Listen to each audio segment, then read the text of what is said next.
Wala akong intention na manakot. Yung sa akin, babala lang yon.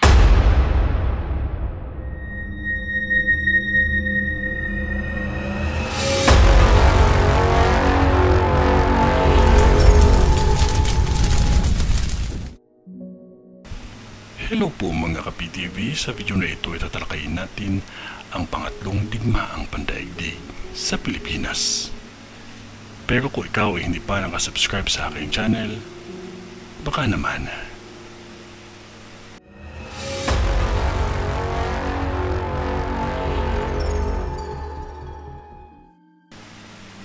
Nag-post ang isang sikat na psychic na si Mamo sa kanyang social media tungkol sa isang nakakakilabot na pangitain. Kilala si Mamo sa Pilipinas dahil sa kanyang mga nagkatotoong mga premonisyon.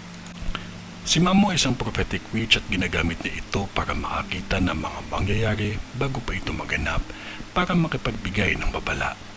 Si Mamo din ay naitampok na sa kapuso mo Jessica Soho dahil sa kanyang mga tahasang pagbanggit ng mga mangyayari pa lamang. Kaya pakinggan po natin ang bisyon ni Mamo.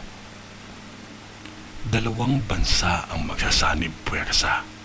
Pag mangyari ito, pwedeng sumiklab ang World War III. Pero ito din ang pwedeng maging way ng pagkakaisa ng lahat ng bansa sa buong mapa. Kailan mangyayari? Pwedeng soon. Pwede din 10 years from now. Kung ano man yun, wala pa rin makakatalo sa taimtim na panalangin natin sa Diyos Amang makapangyarihan sa lahat. Sa ngalan ng Diyos Ama, ng Diyos Anak, at ng Diyos Espiritu Santo. Amen.